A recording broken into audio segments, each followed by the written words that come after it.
A Mexican song that always lifts your mood. That always lifts my mood. Yep. You should give me two choices. If you have to pick summer in Delhi or winter in Delhi, what would it be? I will pick spring in Delhi. In India, we have many great personalities like, let's say, Swami Vivekananda, Mahatma Gandhi, or let's say Subhash Chandra Bose, Chhatrapati Shivaji. So in Mexico also, do we have great personalities? So would you like to share about some Mexican personalities? What are three dishes that truly represent the heart and soul of Mexico? The taco. Everybody knows about tacos. What's your favorite festival? In India or in Mexico? Both the countries. Well, in Mexico, I would say the Day of the Dead, because it's a very unique type of festival. It's like a small carnival. It's a small carnival, yeah. But here, I don't know if you can consider this a festival or not. But the Durga Puja. It is. It's one of the most especially in West Bengal. I've been in West Bengal, and it's just incredible. Is there anything that makes you feel like home in Delhi or something like that? There's certain things that we don't have in Mexico. Always there. You see some of the cows in the street and the monkeys. Mexico has got some of the greatest museums of the world. Mexico City, Mexico City, right? True. I mean, one favorite Hindi word. Bus. If there is one message that you would like to give or pass on to the people who don't know much about Mexico, what would it be? Just come to Mexico and enjoy it. Yeah, don't be afraid. Your favorite ambassador in India? My favorite one? Ambassador in India. Welcome to the new episode of Cosmopolitan Sam, the podcast that journeys through cultures, languages, and human stories. And today's episode feels especially close to my heart, as I've always been fascinated by Mexico, its color, its culture, and pretty much all. And today, our guest is Federico Salas Lozpe, Mexico's ambassador to India. Nice to meet you, Federico, after a long time. Thank you. It's really a pleasure to have you here. It's my pleasure to be here. Thank you. Yeah, I've been trying to reach out for a while. It's been, I think, almost a year that we met last. Yeah, somewhere around that. It's been a while, yes. It's been a while. Thank you. So before we dive into pretty intense questions, I would like to know about, if you have to pick summer in Delhi or winter in Delhi, what would it be? I will pick spring in Delhi. You don't like Well, the winter. I mean, the winter I don't mind too much, but it does get very polluted, as you well know. I agree. And the summers do get very hot. So, but the springs and the falls, I must say, are actually very pleasant. Yep. Yeah. And coming to the culture part, I would like to know, how would you describe the essence of Mexican culture to someone who has never been there? That is a very challenging question. I think we have a very vibrant culture. Our culture is very rich because, of course, it's a culture that that comes from our ancient roots in Mexico. Then we benefited from the inflow of European culture at the time of the Spanish colonization. But we've had influences coming from different parts of the world. So we also have it's a very unique culture in that sense. You're not going to find it anywhere else in the world. But at the same time, it's a culture that you can find similarities or bridges to even to countries like India. Yes. So it's so I would say that for someone who hasn't been to Mexico, I think be prepared to be surprised in a very pleasant way. Yep. From what you're going to see, the diversity, the liveliness, the colors, the flavors, the sounds, which are always very joyful in general. I think that's something that and people enjoy very much. Yep. And what are some values or customs that truly define the Mexican way of life according to you? It's just Well, it's I think that Mexico is a largely Catholic country. Okay. Around more than 70%, I guess. Oh yeah, more than 70%. Yeah, Yep. More than 70% is Catholic. Mm-hmm. So I would say, it's not. It is a religious country, but the level of religiousness, I guess, depends on where you are and who you're with. Mm-hmm.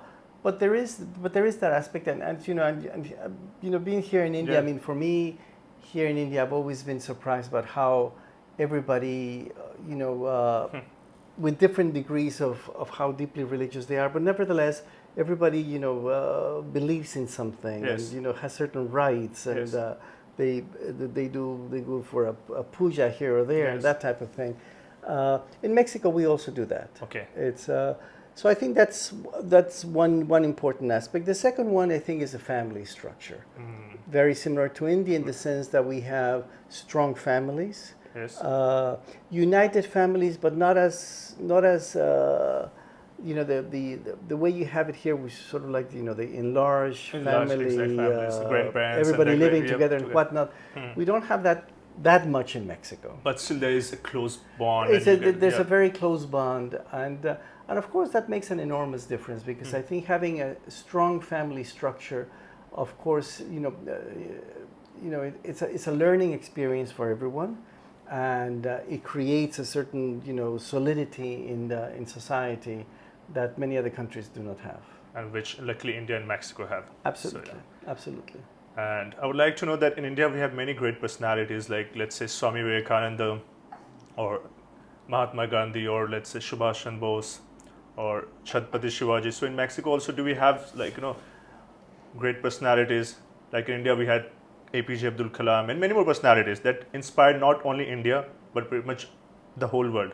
So would you like to share about some Mexican personalities that really played a very pivotal, very important role, or still people get inspired, influenced by them? Yeah, well, we've also had our share of, I think we've had political figures of great standing. For example, we had a president in the 19th century, Benito Juarez, who is a towering figure in Mexico in terms of, creating what was probably the first landmark constitutional framework in our country, and many of the values, of the political values that he brought to his office are still very, very important. For example, the separation of church and state is something that's very important. It was Mexico, done during his time, and it was done during his time. Okay. Of course, this was reinforced later on when we had a constitution in 1917, and but the origins are there. So he's very much sort of kind of a founding father of our legal framework, and very revered as a political figure in Mexico. But I would also like to say that we've had, other great figures in Mexico, but more in the sort of in the arts. Yeah. And the, would you like to name some of them? Well, certainly. Some of the great artists of the muralists of the 20th century, like Diego Rivera and Siqueiros, and Diego Rivera, of course, was the husband of Frida Kahlo, who she became tremendously famous later, like in the 80s, etc. But her husband Rivera, is a towering figure in Mexican art. And we've also had tremendously important writers in Mexico, including, I must say, I'm very proud, a predecessor of mine as ambassador here in India, Octavio Paz, who was ambassador here in the 60s, and he went on to win the Literature Nobel Prize. Didn't know about it. Yes, a remarkable figure. For which book? For a number of books, but one thing that's, he was a poet mostly, so his books of poetry are basically what are recognized as meritorious of the Nobel Prize. But he also wrote a great deal of essays on society. He wrote a very famous book in Mexico called The Labyrinth of Solitude, which is sort of a meditation on what it means to be Mexican, and or what is the essence of Mexico. The same question they ask you. But the other thing that's important of Octavio Paz is that he wrote 3 or 4 books about his experience in India and how he perceived Indian culture. I would love to read And these books, actually, as I said, were written in the 60s. Then after he left here, he still wrote a bit more about that. Those books brought India to the world. Whoa. Curiously enough. First to the Spanish-speaking world, because of course they were written in Spanish, but then since he was such a famous guy, all of these books were translated. So a lot of the people around the world, and certainly in Mexico, our knowledge of what India is, Yes, because of and in a philosophical and deeply recent way, come from a Mexican writer. that's impressive. Yeah, I would love to read it. No, It's I'm curious about- it's a very interesting thing. I'll share with you some of the titles. Yeah, please do that. I would love to go through of his works. Yeah, I would love to do my research and would love to go through them. That's So there's figures like this that, of course, are very well respected in Mexico, and that we're very happy that we inherit and we're heirs to a very rich culture. That's cool. Now, let me ask you a little bit about food, because we all know that Mexican cuisine is known all over the world. So if I ask you, what are 3 dishes that truly represent the heart and soul of Mexico? Well, I would say, I don't know if it's, this is a kind of a generic dish. It's, the taco. Everybody knows about tacos. But taco can be many things. But I think it's the typical food from Mexico. And as I said, it can be, there's hundreds of varieties Of tacos. Yeah. Even do you have veg tacos also? All of We them have are non-veg. veg tacos. Okay. A lot of Mexican food is vegetarian, not because we're vegetarians, Yep. but just because the natural The part of the culture. Part of the culture. Yep. You make things that are. Another very famous dish, I would say, is something that we call mole. Mole it's a sauce that's made with, I think, something like 40 or 45 different types of chilies, of peppers. Really? And with chocolate to lower the spiciness of it. So yeah. It's a delicious sauce. Okay, so Mexicans eat a lot of chilies as well. And you put that, yes, and you put the mole on chicken or maybe other kinds of meat, but mostly with chicken. But you can also just or put it on vegetables and whatever. And that is a tremendously famous dish in Mexico. And I would probably say that a third very famous dish that we have in Mexico is called chiles en nogada. This the I don't chile know. is, as I said, is a pepper. Pepper, yeah.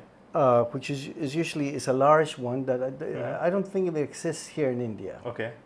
But it's a spicy chile. Okay. And it's stuffed with minced meat, or it could be with vegetables or whatnot, pomegranate and some fruits and whatnot. And then it's decorated on top, because the chile itself is green. Okay. Then you put cream on top and pomegranate, which is red. And those are the colors of the Mexican flag. Wow. And this dish was made originally back in the 19th century, precisely as a patriotic. Wow. And how do you pronounce it? Chile en nogada. Chile en nogada. Nogada because it's the walnut, because the cream is made of walnuts with cream, and that's what you put in. And is it too spicy? It depends. Well, you can ask it to be less spicy. Okay, it's up to us. But it's it's a great delicacy, and that is I've never seen it anywhere else outside of Mexico. At least not well done, unfortunately. Yep. It's very difficult to get really authentic Mexican food in this part of the world.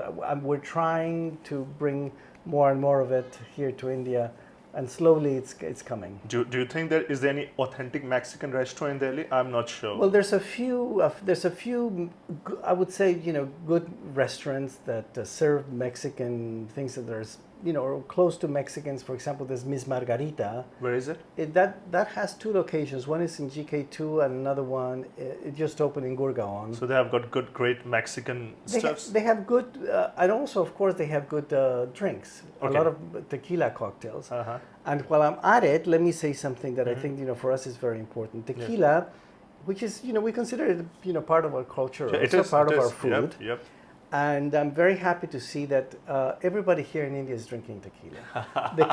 The consumption of tequila has doubled in the past 2 years. In India? In India. In last 2 years? In the last 2 years. Every year it's been doubling. That's... And more and more tequila is coming here to India. From Mexico? From Mexico. So it's a good way... Because tequila, the name tequila can only come from Mexico. Yes, it's... You cannot call anything else that's not from Mexico tequila. It's a denomination of origin. Okay. So it's everybody's drinking tequila here. I'm very happy to see that. But okay, let's talk about tequila. So tequila, it's not all about just party, right? I mean, there's also a deep cultural significance behind it, Yes. right? Would you like to share more about it? Well, it's a drink that, as I said, is something that goes very well with a lot of the Mexican food that I've been talking about. It's made up of agave. It's made of agave. It's a cactus. Which is a plant. It's a cactus plant. Cactus plant. Is the heart of the agave. It goes through a process of distillation, and it's and of course there's the party element because of course a lot of youngsters like to take the shots and whatnot. Yeah. But the very good tequila, and there's a lot of very good tequila. This is something that you should, sip it and enjoy it. It's like a good single malt whiskey or a cognac or something like that, in the same category. Plus, it's it's a much healthier, much more friendly drink. Better than vodka or anything else. Absolutely, absolutely. I did read about. I was reading a documentary on tequila, and then I read about this Don. The guy who made tequila, pretty famous. Don Julio? Exactly, yeah. Well, there's a brand of tequila called Don Julio, but it's not the only one. But I think he was kind of a pioneer or something. Well, it's one of the big houses of tequila makers in Mexico, yes. Cool. Now, okay, I want to ask one more thing. Do you think that there are any similarities, or there is any similarity between how India and Mexico treat food? Because in India, food also changes from region to region, from festival to festival, from region to region. So all these factors play a very important role. So for Mexico also, do you think? It's very, very similar. Just like here in India, you have your different festivals for different religious purposes, different gods, and different, celebrations. And in each region of Mexico, there's different types of food. Yeah. There's a great deal of variety in the different regions. In the coastal areas, of course, there's a lot of seafood and fish. In the more central and mountainous area, it's more meat, but also, as I was saying before, there's a lot of vegetarian type of thing based on corn, on nopal, which is also a cactus, that type of thing. So it's so there's a great deal of also variety, and some of these dishes very much associated with different festivals of religious or non-religious nature. Coming to the festival, Day of the Dead. Yes. One of the most famous festivals of Mexico, right? Dia de los Muertos. Dia de los Muertos, yes. Dia de los Muertos. Dia de los Muertos. Voilà. So, what is the significance behind this festival? And as far as I'm aware of it, it's a way to pay homage to your ancestors, to remember them. So would you like to share about it? Yes, how do you of course. celebrate Yeah, the Day of the Dead, which is celebrated in November 1st of each year, it's a syncretic festival because it comes from some beliefs and customs of our ancient civilizations in Mexico, pre-European. Like Aztecs, Mayans, Aztecs, and even before that. Mostly the Aztec, in the middle part of the country. And then it got the Catholic influence that was brought with the Europeans, with the Spanish in particular. So what you have is basically, that day people, we go to the cemeteries and you bring food, you bring tequila, you bring cigarettes, you bring flowers, you bring music to the cemetery, because for that night, it's a celebration of the life of the people that have passed away. So like celebration of the life of your ancestors. Absolutely, yes. And it's a way to sort of kind of reunite with them again, but in a good way, sort of like, it's not about crying, it's more about celebrating. Exactly. It's not about crying, but it's about, celebrating all the good things that they brought to the family, to the loved ones, to life when they were alive. Yep. So it's a very joyous occasion. And let me tell you something that is very interesting. On that day, in Mexico, we use a lot of for the decorations and whatnot, the marigold flower. Ah, okay. Now, Here in India, as you are aware, the marigold is used throughout the year, Throughout the all year. over the place in temples Yes, and yes. et cetera, et cetera. Well, the marigold originates from Mexico. Oh wow, that's cool. I So didn't know the about it. flower that it's used all over India here. Yes, it's very one of the most common flowers of India. Absolutely, Exactly. it's a Mexican flower. Well, it's everywhere in India, It's from the town to the village to the cosmopolitan Yeah, cities, and everywhere. we use it mostly for the Day of the Dead festival. I mean, not only, Yeah, but that is but an not important with part. the intensity that you in India use the So, marigolds. we use more than Mexicans do. Absolutely, use it. Thanks to Mexicans. You make very good use of it. But it came from Mexico. That's good. I mean, it's a very interesting knowledge for all of our listeners and viewers. That's cool.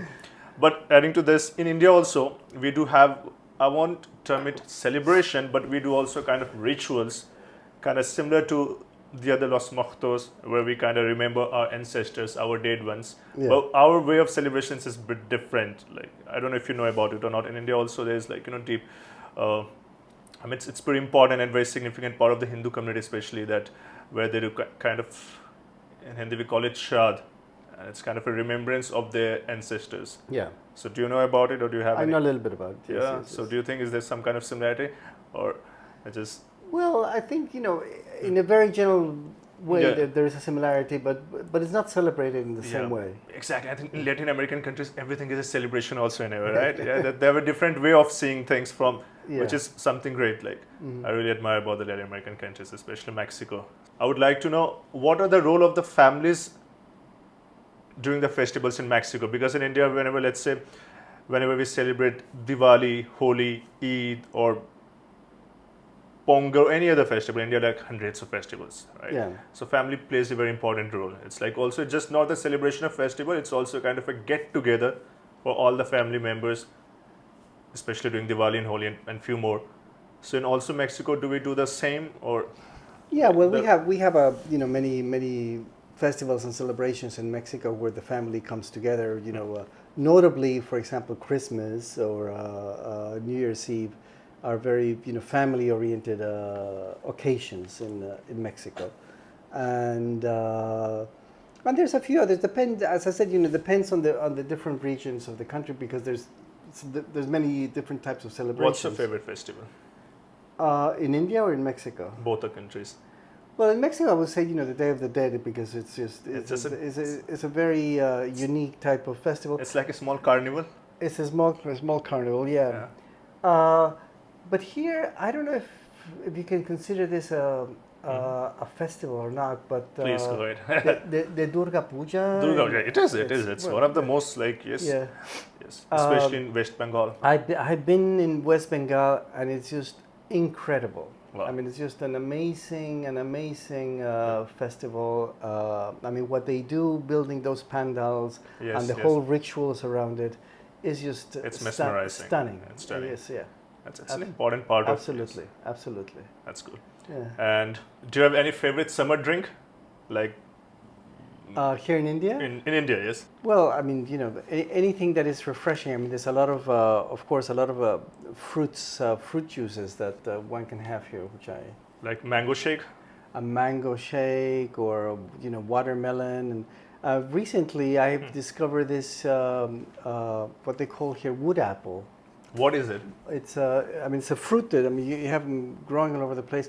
I think they call it here elan, or Okay. something like that. Okay, if you have the pictures, maybe you can send me later. I can on. I can Yeah. show you later. Yeah. But I mean, there's many trees around in the garden of the house where I live, but also around the gardens there, and it's a very refreshing fruit. And what about? Do you have some kind of summer drinks in Mexico as well? Well, we do also a lot of in Mexico we have a lot of fruit drinks also. What we call Mexico we call them aguas frescas, which means Aguas frescas. like fresh waters. And you find them. This is part of our street food culture, and it's usually like hibiscus water. There's a one called horchata, which is made of rice. And then, of course, fruits like watermelon, pineapple, and you name it. It's very common in Mexico. So do you have like some common drinks like that you find common similar between Mexico and India? Well, yeah, And, well, some of them are, are common, but I mean, in Mexico, of course, I mean, we do it just the natural way.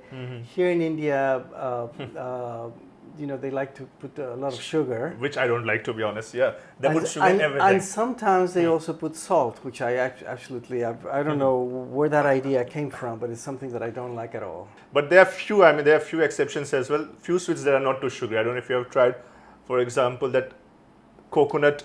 I don't know if you have tried coconut jaggery, kind of nariyal. Yes, I have. Yeah. So that is not too sugary. It's still, but yeah, Still. the most of them are. Yeah, I agree. Right. So yeah, now coming here back to the topic, I would like to know that how has your experience been in India as the Mexico's ambassador to India? And again, as I was discussing with you that you have been to other countries as well. So what makes India different from you from other countries from your point of view? Well, I mean, India is different in many ways. First of all, I mean, the size of the country is, monumental, and it's. I guess the other countries where I have served, with the exception of Indonesia, were certainly not the size. I mean, Indonesia even is much smaller than India, but that was the largest one where I was working as an ambassador. So that makes a difference because for us as ambassadors, our work is not just based in the capital. I mean, you have to get travel, out, you have to travel, you have to get to know the country.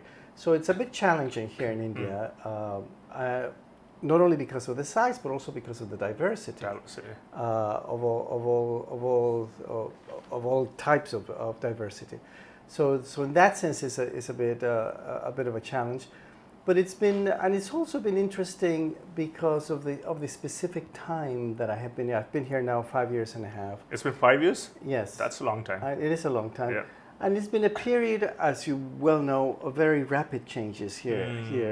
Things are changing in a lot. India. And so in that sense, it's been quite interesting to witness these rapid changes. The development of the nation? The development of the country, and with all of its many positive aspects and some that are maybe more complicated, but nevertheless it's interesting to see how things have been evolving here.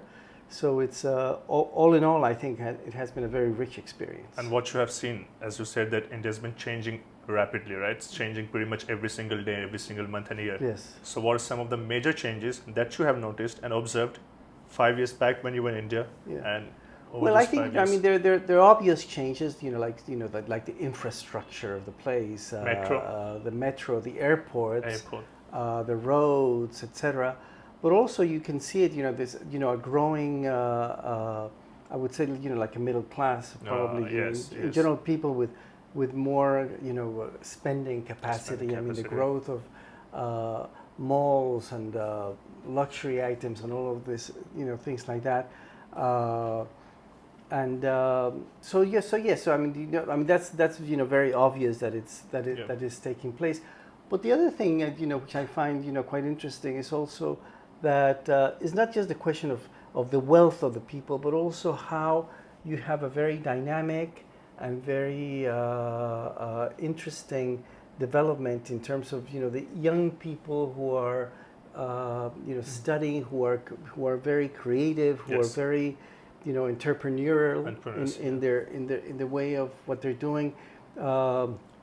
With the growth of startups and businesses and reaching out to the world and that type of thing, it's quite extraordinary to see that. So it's kind of like a lot of positive changes in India. A lot of very positive changes. Obviously, there are some challenges which is always going to be there, but apart from all those challenges, it's going in the right direction in many other aspects, right? I would think so. Yes. Yep. Absolutely. And as a diplomat whose job is to strengthen ties between two nations, so what do you think, what are the areas where India and Mexico can do collaborations and we can do more of, or I would say interactions and communications and collaborations with each other? Because I still feel that there is some kind of gap between India and Mexico as a nation. Maybe it's very close in terms of the diplomatic level and all, but in terms of the common people, I think there's so many similarities between these two countries, and we can do way more than what's happening. Oh, you're absolutely right. I think that I think that the relationship of Mexico with India has been growing and expanding to a considerable extent. I mean, we have become one of India's top trading partners in Latin America. Wow. We're the largest Latin American investor here in India. In India. And the numbers just keep growing. There are over 200 Indian businesses now based in Mexico, and more are coming. And the ones that are there are expanding and are growing. So it's on the economic front, I would say that it all looks good. I mean, it's dynamic. Certainly, there's always much more that can be there. But I think that more and more, the private sector is being aware of the opportunities that are present in both countries. And this leads me to something that you mentioned before. I think that we have to get to know each other better. Yep. And because many times business people from Mexico think, India is so far, Yep. and we don't know much about it, and vice versa. And vice versa. And vice versa.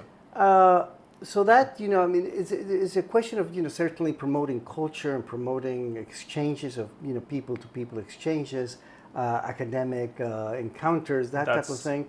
That's always makes the relationship much richer. But you also have to make the say the business community, the economic actors Yep. in both countries aware of what's available in the other country. Yes. But I'm happy to say that I think that is happening. Again, we have a problem with size. With size. Both the countries, I would say. In both countries. In both countries. Yep. And I have been, to many parts of India. I have spoken in many universities, and I have met many chambers of commerce, and I've made a pitch about the possibilities that exist with Mexico. And but again, there's much more that needs to be done, that needs to be pushed forward. But adding to that, I personally, that's absolutely true that there's much more to be done. But I think we are still better than what we were 10 years back, right? Things have improved. Absolutely. No, yeah, definitely. And I must also say, I think that one thing that has been happening in the past 5 years, and I'm very happy to have seen that, yes. is that the government of India, and I'm talking about the governmental structure, not the private sector. Yep. And thanks largely to the work of the foreign minister, Mr. Jaishankar. Oh yeah, I mean he has shifted a great deal of the focus of Indian foreign policy and attention to Latin America. Yes, I think Honduras, right? Honduras just opened an embassy. Just opened an embassy a few days back. But also, India in the past 5 years has opened 3 embassies in Latin America. Wow. Four embassies actually. Yep. And I think it's in the process of opening some more. The foreign minister himself has traveled to the area a few times.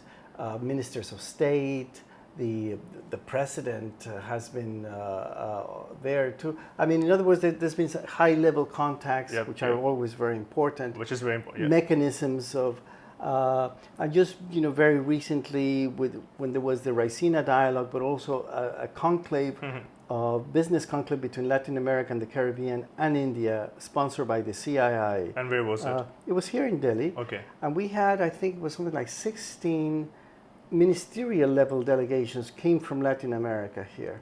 So this type of things are creating a dynamic that is very important. The president of Chile was here just about a month ago. Yes, he was here for a 6-day visit. I read about it, yes.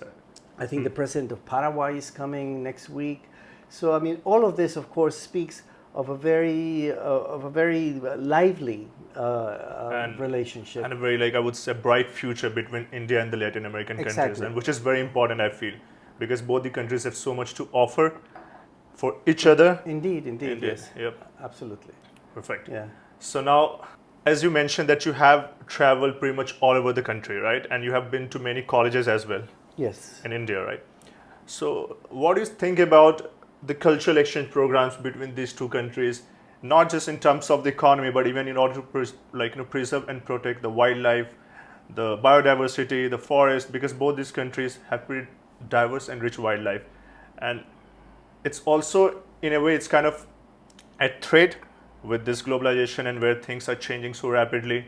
So how do you think, the youths, the young generation of both countries, India and Mexico, or even say like other Latin American countries, can do collaborations, and how you as an ambassador can promote? Well, I think we have been trying to create links across the board of the agenda, because as you rightly mentioned, I mean, I think we're two countries that have a lot that we can share. Yeah. And let me give you some examples. Certainly, for example, on the conservation of nature, Yep. Mexico has been doing a lot. India is also doing. On question of tourism, for example, Mexico is one of the largest recipients of foreign tourists, yes. in the world. India is lagging far behind. Yes, and yes. So this is something we can share some of the best practices that we Exactly. have had Yep. that could be used here in India. And because after all, India and as well as Mexico is a country that is tremendously rich in culture and Yep. history, and and there's no reason why not more people are coming here Yes. to visit yes. this country. So this type of things. So we have been trying to create, as I said, across the board connections in every possible aspect, that we can learn from each other, that we can benefit from experiences of what other countries are doing. We're also, for example, doing some work on how to address whenever there's a natural disasters. Yep. Because Mexico and India, I mean, our territories are prone to natural yes. disasters, be there, floods and earthquakes and yep. fires and this type of things. So there's much that I said that we can, Yes. share of how we're dealing with this type of things, and we also would like to know how India is dealing with this type yep. of issues. And in some of these areas, there's already collaboration going on. I mean, again, there's something that we can enhance and Improve. Yep. We're also working a lot, for example, in the medical field. Okay. I mean, of course, there's a lot of, there's about 26 Indian pharma companies based in Mexico. And did Indian pharma companies also play a very crucial role during the COVID in Mexico? Well, or in Brazil only? Or No. Also in Mexico, but not just the pharma companies. I mean, we did purchase vaccines from India during COVID, so that was, and we're very grateful about that collaboration that we had with India. But right now we're also, one thing that I think is very important and that I have worked very hard on as ambassador here is to move the agenda. I mean, a lot of these things are taking place, yes. but we need to move also to some of the more innovative aspects of our agenda. For example, work on digitalization. Yeah. India is tremendously advanced in yes. that. There's much that we can learn on Yes. that. A lot of what India has been doing also on the health sector, Yes. is very important. There's much that Mexico can benefit from the India. experience Yes. that India has had. In questions of telecommunications Yes. and space, for example, Yes. as it is already, the ISRO is cooperating with the Mexican Research. Space Agency. Space Agency, yeah. We have been doing work with them for a number of years. Wow. So this type of things, I think, is very, very important. We've tried also to have the Mexican startups, connect with Indian startups, and to kind of have a dialogue and to see how there could be better cooperation, and how we can have a mutually beneficial relationship that can be, for the, again, let me repeat the word, for the benefit of both sides. Yes. Now here, adding to that, I want to ask you one thing, and this is like, many of people, they always keep complaining about this, that Mexico and India, they don't have a direct flight. True. So. No, the issue of connectivity is a serious problem, unfortunately. It's not only with Mexico, with the rest of Latin America also. Yeah. What we have been trying to do is to, even though there is no direct flight as such, to make whatever is available, to make it as smooth and as seamless, effortless. To make it effortless, yeah. so that someone can go to the airport here in Delhi or in Mumbai, leave their bags there and retrieve them when they land in Mexico, and sort of. I mean, we are on the other side of the world, so you're not going to reduce the distance. Yes. You can reduce the time. You can make the flights more comfortable and easier in terms of all the documentation and everything, right? Exactly. Yeah. Yes. So we're trying to do that too, so to make it more amenable for all the travelers to go from one side to the other. And do you think there's any hope for future, like where we can have direct connectivity between Mexico and India? I will hope so. I think, I mean, what I have been told, and this is something that depends on the experts. Yeah. I mean, can we have a flight that goes all the way without stopping? I don't know. I don't think that it is possible today. Yeah. Okay. But it might be possible in the future, or at least maybe make one stop. So, for example, there is a flight that goes from Dubai direct to Mexico City with a technical stop in Barcelona. So I don't know if you could have a flight from Delhi to some place in Europe and then get on the same plane and continuing on to Mexico. That would would be easier. To be honest, I mean, I think that probably sometimes breaking up the flights is not such a bad idea. Yeah, true. I agree with you. I think being on a flight for 15, 16 or more hours is a nightmare. But especially when you're on two different parts of the world. Absolutely. So yeah. So the idea of maybe breaking it up in half is not so bad. Yeah. So adding to the festival list, there's one more. Like I was doing my research and I was reading about festivals and all, watching documentaries, and I came across something very fascinating. Quinceañera. Quinceañera.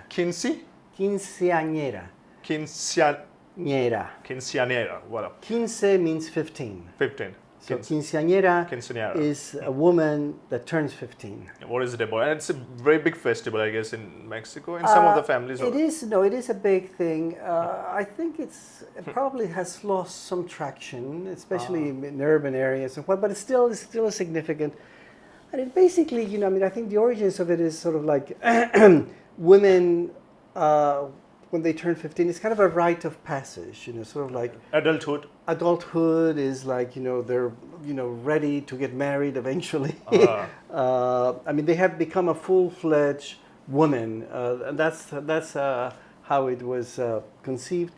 And the way it was celebrated, it was usually like a big, like a big party, and of course. It's usually not just one, but many of the girls that were having their 15th year. Okay, they do it together. They do it together, and then they bring many of the boys, and they dance, and it's. And with the father also they dance, I think. They also dance with the father. So it's a very charming festival. But as I said, I think that it has lost some of its. Its authenticity, I would say. But it's still there. It's still there. It still happens. It's kind of as I said, kind of a rite of passage in a way in the life of a woman. Adulthood. Yeah. And correct me if I'm wrong. You come from Mexico City, right? I do, yes. So Mexico City and Delhi. I think Mexico City, it's one of the most populated cities of the world, and especially of Latin America. That's true. Right? Around 22 million people or somewhere around that. And again, Delhi is also one of the most populated cities of the world. So have you found any quirky similarities between Delhi and Mexico cities? Both of these cities are very charming in its own ways, but at the same time very crowded and bustling. So what are the... Yeah, well, I mean, I think, many big cities have many similarities in terms of, I mean, they're crowded, they're noisy, the traffic that's there, the intensity of life, the vibrancy of it. And not all of these things necessarily are negative. I mean, I think there's something that gives life to the cities, and I think it's very interesting. It can be intimidating at times. At times, yep. Because of also the distance, just the magnitude of some of our large cities, but and it's always like impossible to really know well every part of of the city, but it's. But I think that Mexico City and Delhi share. I mean, share. I think a very common spirit of that people here are very driven. Do you feel like home, or is there anything that makes you feel like home in Delhi or something like Mexico City? I felt at home here. And of course, there's certain things that we don't have in Mexico. Yeah, that's always like you there. see some of the cows on the street and the monkeys, and Monkeys, which dogs, everything. In Mexico, yeah, we also have the dogs. Okay. But I love cows and monkeys. I mean, that's for me. It's a plus of living in India. here in Delhi. But they're cities which are rich in culture, which are there's many things that are always happening. There's good food and exhibitions and events taking place, and I mean this. There's life. Exhibition part, many people I think are not aware of the fact that Mexico has got some of the greatest museums of the world. Mexico City, I'm sorry, like Mexico City, right? True. I mean, when we talk about museum, we usually talk about Paris or all the cities, but we don't talk much about Mexico City. Even I wasn't aware about it. It's just that when I was just going through my research and everything, Right. I came to know that there's so many amazing museums in Mexico City. Absolutely. I think actually, if I'm not mistaken, Mexico City is the city with the largest number of museums in the world. Exactly. Yeah. But I think it's very underrated at the same time. Like we don't Well, talk. it's not very well known. Yeah, you're Yeah. right. Yes. So which is, I'm sure that through our I think that anybody that visits Mexico City is just mesmerized by it. I mean, Yeah. the city is just Amazing. I mean, the wealth of richness of its museums, of its the cultural nightlife. manifestations, nightlife, the food life, music. everything. Everything. Yeah. Yep. So now, I want to ask you that. Obviously, Mexico has got so many amazing places, cities, and touristic places. But I want to know about every country has got some hidden gems. Like for example, if a tourist comes to India, the very first thing that they want to do, Taj Mahal. But Yes. there's so many other places that are equally, wonderful, even a bit more, but they are not well known. So what are the hidden gems of Mexico, or would you like to share at least two or Of three Mexico? of Mexico that are not on the tourist list, but are really amazing or mesmerizing, and every traveler and tourist should go and explore if they are in Mexico. Oh, there's wow. Well, I think that there's just so many places. Or a town or a village, what do you think? Yeah, I think for example, there's a place called Oaxaca, which is the name of a state in south central Mexico. And I think that if you want to go to a place, and the capital city of the state is also called Oaxaca, and it's a city that combines a number of wonderful things. First of all, it has some of the best food in the country. Okay. Oaxaca. Oaxaca. The city itself has this, what we call colonial architecture. We built during the Spanish time. Mm-hmm. But right next to it, there's also an area of pre-Hispanic. That's cool. The Aztecs and there's an archaeological site and a hill which is absolutely stunning. Monte Alban is called. So it's this kind of combination that you have, which is quite stunning in a place like that. And I think that anybody that goes to Mexico, I would very much recommend going to Oaxaca. Cool. And I've heard that Mexico City is pretty famous for lucha libre, right? Yes.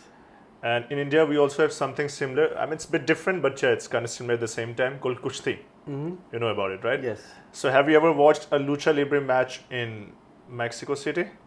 I did many years ago, yes. And have you watched any Kushti match in India? I haven't yet, but it's certainly on my bucket list. Yeah. I definitely want It's to very go. famous in India. Yeah, I know it's very famous, yeah. Yep.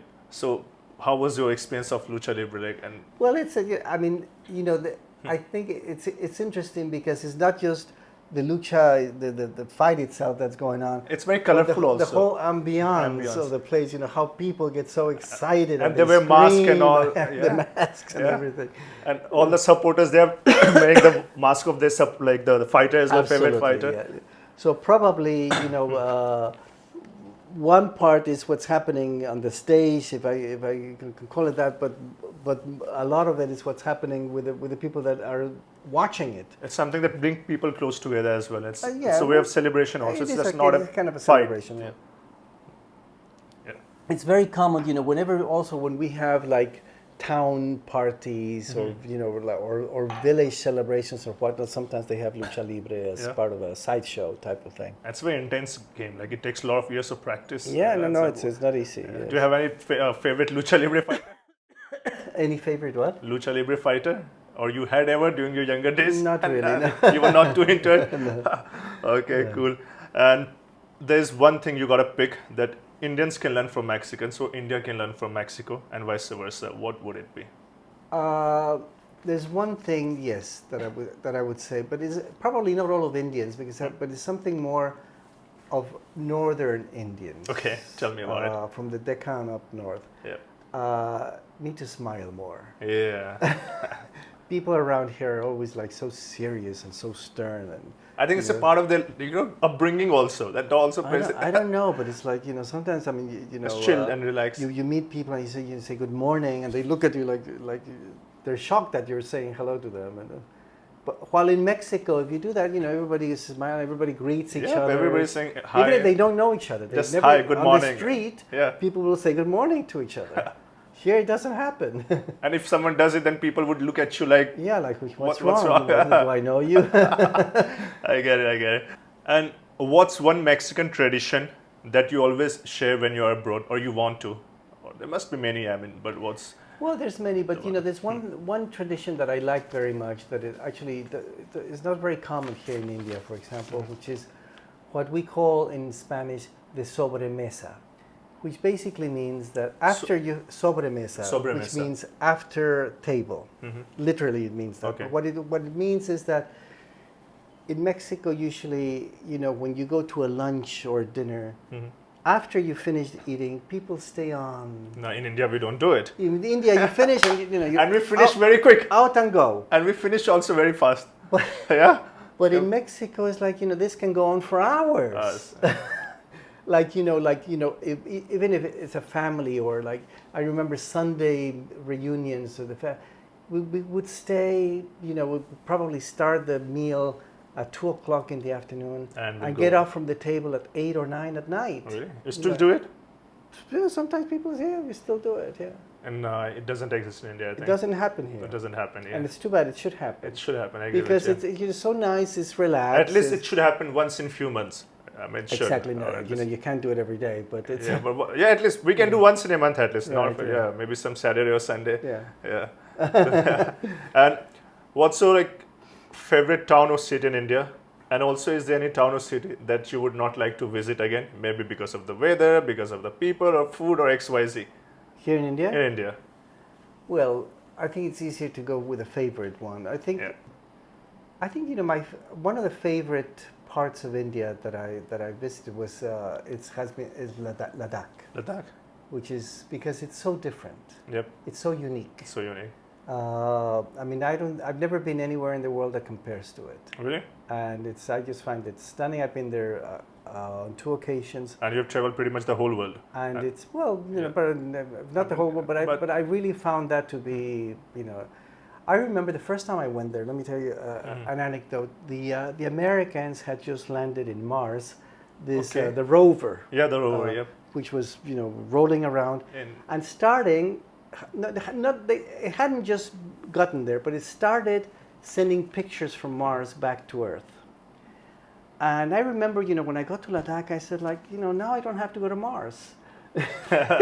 This place, it really just looked. It was out of this world. It's a stunning place. Plus, it's beautiful. It's beautiful in many respects, but it's also beautiful because of a lot of its crafts, the food that's there. Everything, it's different. It's a stunning place. Now, as far as a place where I wouldn't go back, maybe I shouldn't mention anything because then they will not let me go back there. Okay. Yeah, I mean, but you can just say which part of India it isn't. Where is it? I tell it's you north what, or south? some of the suburbs of Delhi going on the... towards Greater Noida. On the eastern side. In the eastern side. Got it. Okay. That's a great answer. And as we were talking about tequila, right? Tequila is kind of a Mexican symbol, the national symbol of Mexico also, right? Yes. What's your favorite tequila? Oh, I don't think I have a favorite. There's many. There's many good tequilas. Tell me some of the names. Some of them are not here in India because they haven't come here. Of the ones that are here in India, I mean, you have the top class of Patron or Don Julio.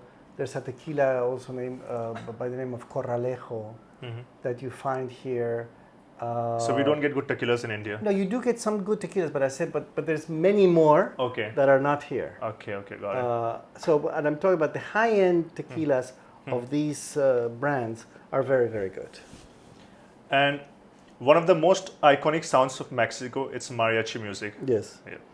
So, what's the importance of mariachi in a Mexican society, in a Mexican family, or during the get-together? Well, mariachis are, it's a band. It's a band. And they're always very festive. They bring a lot of joy to any celebration.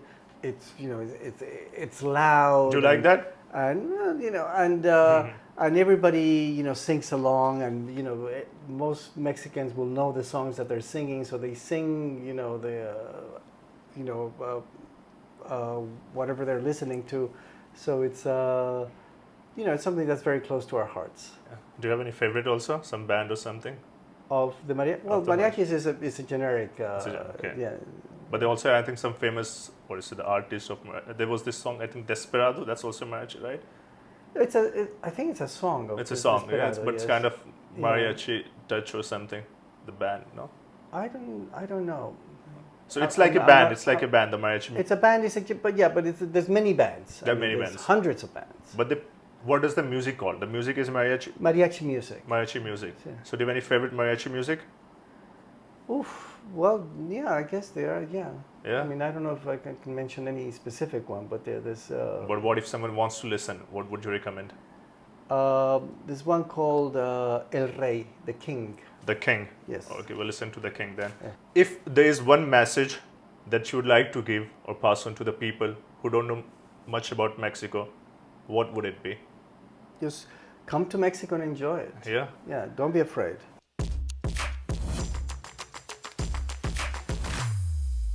Tacos or tamales? Tacos.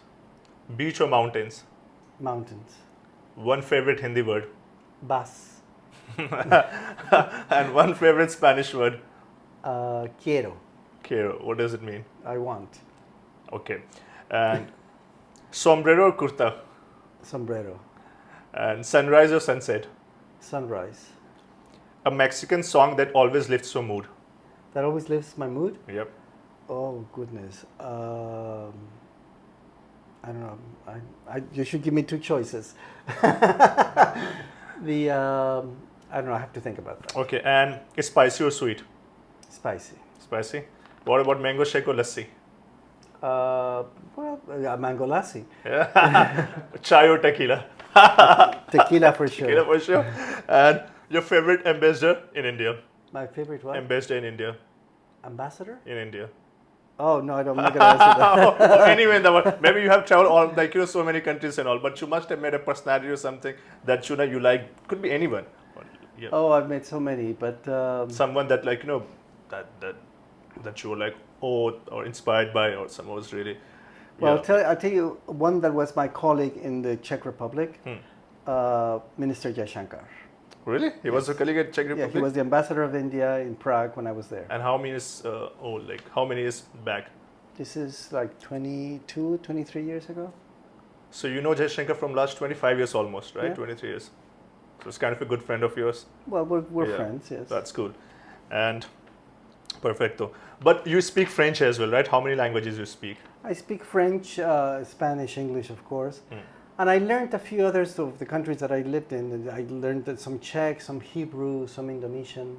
Would you like to, let's say, if the youth of this country, let's from anywhere, if they want to work with United Nations, some kind of, or maybe with embassy and all that, what do you think, what are the languages that can be really super helpful for them in order to, work with these organizations? Well, I think that more than working with these organizations, because of course depends which kind of work you're going to do and where you're going to do it. But I think that knowing English and Spanish are really the two key languages today. Yep.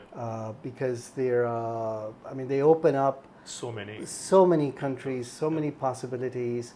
And also French, I would say, yeah. You know, French, but I would put French in a third place. And I Yes. know the French are not going to like me for saying this. No, but I agree with you. But, Yeah. but certainly, and I think it's very important that Indians should certainly should at least speak English, but Even Spanish. But they go if they go to another language after English, it should be Spanish. There's a huge market in India for Spanish, even Cervantes and so many. Like, It you know, is. The there's- Cervantes yeah. Institute here is you know they have the largest operation of the Cervantes in the world is here in India. In India? Yes, absolutely. This is The really more and amazing. more I mean- more and more people are learning, And it's increasing every year. I mean, there's increasing every yeah. year.